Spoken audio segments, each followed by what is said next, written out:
Welcome to my channel science study point.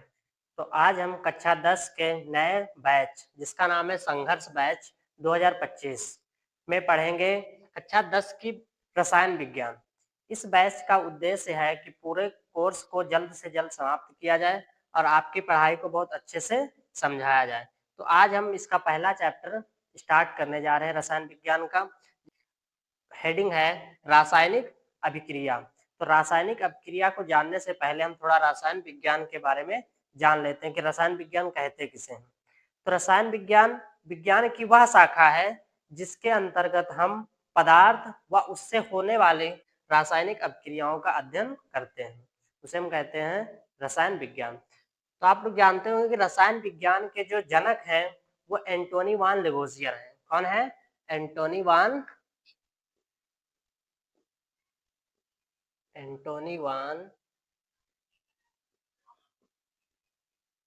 कहीं लिवोजियर लिखा होता है, कहीं पे लिवासियर लिखा होता है। तो एंटोनी वान लेवोजियर इसके रसायन विज्ञान के जनक हैं। अब देखो हम कक्षा 10 का जो पहला टॉपिक है वो है रासायनिक अभिक्रिया। तो रासायनिक अभिक्रिया में सबसे पहले अभिक्रिया, तो अभिक्रिया कहते किसे हैं? देखिए, हमारे चारों ओर अनेक प्रकार के परिवर्तन होते रहते हैं। तो जो परिवर्तन होते हैं तो उससे क्या होता है, उसके रासायनिक संगठन व गुणों में क्या होता है, परिवर्तन हो जाता है या फिर वो बदल जाते हैं। उसी को हम कहते हैं अभिक्रिया। जैसे मान लो दूध का फटना, पहले सबसे क्या है, दूध का फटना।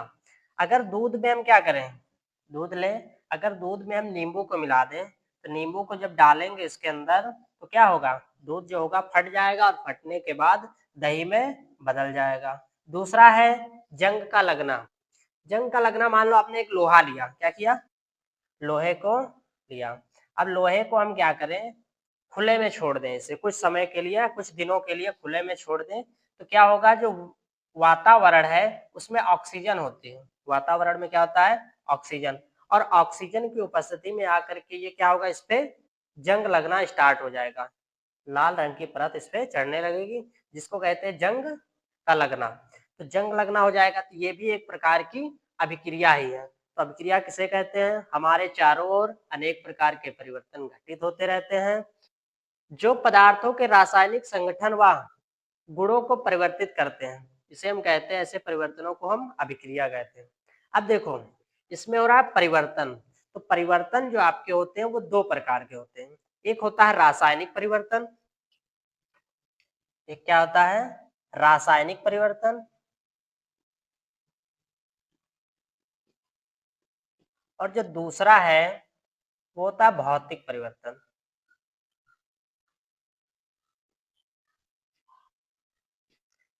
अब सबसे पहले देखेंगे रासायनिक परिवर्तन किसे कहते हैं।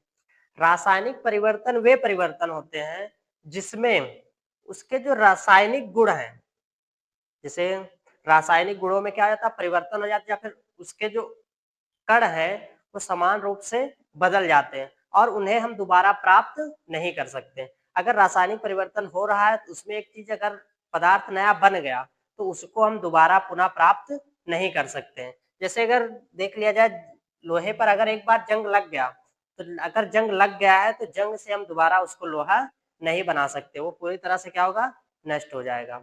जैसे अगर दूध से एक बार दही बन गया तो उसको हम दोबारा दही नहीं बना सकते हैं। और तीसरा है कागज का जलना। मान लो आप जो कागज पढ़ रहे हैं तो ये जो कागज है इसको जला दिया जाए तो अगर एक बार कागज जल गया तो इसको हम दोबारा प्राप्त नहीं कर सकते हैं। तो ऐसे परिवर्तनों को क्या कहते हैं, रासायनिक परिवर्तन।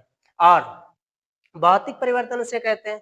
भौतिक परिवर्तन वे परिवर्तन होते हैं जिनमें क्या होता है, उसके रंग रूप आकार, जो रंग रूप उसका आकार है उसमें बदलाव हो जाता है और इसमें कोई नया पदार्थ नहीं बनता। मतलब कहने का मतलब यह है कि उसको हम पुनः फिर प्राप्त कर सकते हैं। जैसे देखा होगा विद्युत बल्ब का जलना, विद्युत बल्ब का जलना, विद्युत बल्ब का क्या है, जब हम स्विच ऑन करेंगे तभी जो होगा वो जलेगा। जलने का मतलब उसमें उसका जो रूप है वो बदल जाएगा, भौतिक गुण जो है उसका चेंज हो जाएगा। तो ये जो परिवर्तन है इसको कहते हैं भौतिक परिवर्तन, जिसमें उसके सिर्फ रंग रूप आकार में परिवर्तन हो जाएगा। दूसरा ये है जल को ले लेते हैं, मान लो जल है, जल को अगर हम क्या करें, ठंडा कर दें, जल को अगर हम ठंडा कर दें तो बर्फ में बदल जाएगा, बर्फ में बदल जाएगा। लेकिन अगर इसको हम पुनः फिर जो बर्फ बन गई है इसको पुनः फिर हम क्या करें, गर्म करना स्टार्ट करें, तो ये जल में बदल जाएगा। मतलब इसके सिर्फ रंग रूप आकार में ही परिवर्तन होता रहता है, ऐसे परिवर्तनों को हम भौतिक परिवर्तन कहते हैं। तो ये हो गया इसका इंट्रोडक्शन। रासायनिक अपक्रिया के बारे में हम आगे बढ़ते हैं। अब देखिए रासायनिक अपक्रिया के बारे में हम पढ़ते हैं। तो देखो रासायनिक अपक्रिया कहते किसे हैं, तो वह अभिक्रिया जिसमें एक या एक से अधिक पदार्थ मिल करके एक नए पदार्थ का निर्माण करते हैं, तो उसे हम क्या कहेंगे, रासायनिक अपक्रिया। कहने का मतलब ये है कि अगर हम एक पदार्थ मान लो पानी लिया और इसमें हमने क्या कर दिया, चीनी को मिला दिया, दो पदार्थ हो गए। एक या एक से अधिक पदार्थ को मिलाएंगे और उसके बाद जो प्राप्त होगा उसे हम कहेंगे रासायनिक अपक्रिया। अब कहने का मतलब ये है कि रसायन के रूप में इसमें अभिक्रिया होनी चाहिए। अब देखो रसायन के रूप में अभिक्रिया कैसे होती है, सबसे पहले हम परिभाषा को दोबारा देख लेते हैं। वह अभिक्रिया जिसमें एक या एक से अधिक पदार्थ परस्पर मतलब साथ साथ मिलकर एक नए पदार्थ का निर्माण करते हैं, रासायनिक अपक्रिया कहलाती है। तो रासायनिक अपक्रिया जैसे मैग्नीशियम को अगर वायु की उपस्थिति में जलाया जाए तो उसमें हमें मैग्नीशियम ऑक्साइड प्राप्त होता है। कहने का मतलब यह है कि अगर मैग्नीशियम Mg को ऑक्सीजन की उपस्थिति में जलाया जाए तो प्राप्त क्या होता है, MgO, मैग्नीशियम ऑक्साइड। तो इस अपक्रिया को हम क्या कहेंगे, रासायनिक अपक्रिया। और भी अपक्रियाएं हैं, ये हो गया पहला। दूसरा क्या हो सकता है, अगर कार्बन को ऑक्सीजन की उपस्थिति में जलाएंगे या ऑक्सीजन के साथ जलाएंगे तब क्या होगा, कार्बन डाइऑक्साइड बन जाएगा। इसी तरह अगर सोडियम के साथ जलाएंगे, सोडियम को ऑक्सीजन के साथ, तो क्या प्राप्त होगा, sodium oxide, Na2O, sodium oxide. तो ये सब क्या है आपके रासायनिक अपक्रियाएं। तो वह अपक्रिया जिसमें एक या एक से अधिक पदार्थ मिलकर या परस्पर अपक्रिया करके एक नए पदार्थ का निर्माण करते हैं, रासायनिक अपक्रिया कहलाती है। तो ये आपको अच्छे से समझ में आ गया होगा। उदाहरण इसके कई हैं, जैसे मैग्नीशियम प्लस ऑक्सीजन को मिलाएंगे तो मैग्नीशियम ऑक्साइड प्राप्त होगा, कार्बन में अगर ऑक्सीजन मिलाएंगे तो कार्बन डाइऑक्साइड हो जाएगा, और सोडियम में अगर ऑक्सीजन की अपक्रिया कराएंगे तो सोडियम ऑक्साइड प्राप्त हो जाएगा। ठीक, तो ये हो गया आपकी रासायनिक अभिक्रिया। अब हम जानते हैं कि रासायनिक समीकरण किसे कहते हैं। तो अब देखिए रासायनिक समीकरण, अब रासायनिक समीकरण है क्या, तो रासायनिक समीकरण वो है, सबसे पहले इसको हम जान लेते हैं। तो पहले क्या था, कुछ वर्ष पहले जो वैज्ञानिक लोग थे वो कोई समीकरण था तो उसको पहले पूरा हिंदी में लिखते थे, इनके प्रतीक व सूत्र नहीं पता था तो उसको क्या करते थे, पूरा लिखते थे। जैसे मान लो लिखा हुआ है सोडियम को वायु की उपस्थिति में जलाने पर सोडियम ऑक्साइड का सफेद चूर्ण प्राप्त होता है। लेकिन कुछ समय के बाद क्या हुआ, इसको उनके सूत्रों व प्रतीकों के रूप में व्यक्त किया जाने लगा, लिखना स्टार्ट कर दिया, तो उसको उन्होंने नाम दे दिया रासायनिक समीकरण। जब इसको ऐसे लिखा जाता था, सोडियम को या वायु की उपस्थिति में जलाने पर सोडियम ऑक्साइड का सफेद चूर्ण प्राप्त होता है, तो इस समीकरण को बोलते थे शब्द समीकरण। क्या बोलते थे, शब्द समीकरण।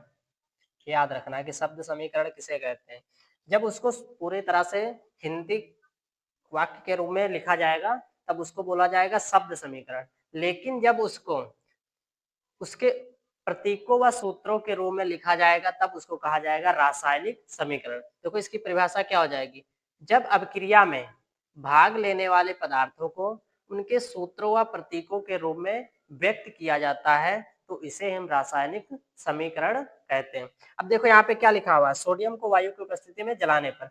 अब उन्होंने इसको बहुत ही सरल कर दिया, जैसे सोडियम है तो उन्होंने सोडियम का प्रतीक लिख दिया Na, क्या हो गया, सोडियम का प्रतीक Na हो गया। अब वायु की उपस्थिति में जलाने पर मतलब कहने का ये है कि इसमें उन्होंने ऑक्सीजन के साथ अपक्रिया करा दी। अब ऑक्सीजन के साथ जब अपक्रिया कराई तो अपक्रिया कराने के बाद क्या प्राप्त हुआ, सोडियम ऑक्साइड। तो सोडियम ऑक्साइड को उन्होंने लिख दिया Na2O।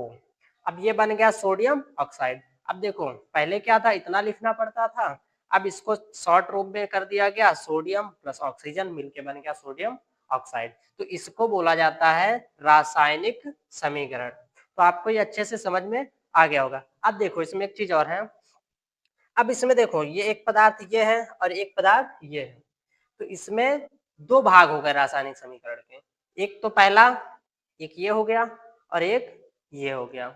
तब जो इधर वाला है इसको बोलते हैं अभिकारक। क्या बोलते हैं? अभिकारक। और उसके बाद जो प्राप्त हुआ उसको बोलते हैं उत्पाद। क्या बोलते हैं? उत्पाद या फिर प्रोडक्ट। मतलब कहने का ये है कि अभिक्रिया में भाग लेने वाले पदार्थ को हम क्या कहते हैं? अभिकारक। तथा अभिक्रिया के फलस्वरूप प्राप्त होने वाले पदार्थों को क्या कहते हैं? उत्पाद। क्या हो जाएगी इसकी परिभाषा? कि अभिक्रिया में भाग लेने वाले पदार्थों को अभिकारक कहते हैं, और दूसरी पर वह अभिक्रिया और जिसके फलस्वरूप जो हमें प्राप्त होता है उसको हम क्या कहते हैं? उत्पाद। हो गया हमारा रासायनिक समीकरण। अब रासायनिक समीकरण को लिखने की विधियों के बारे में और इससे रिलेटेड और भी टॉपिक्स को हम अगली क्लास में अध्ययन करेंगे। धन्यवाद।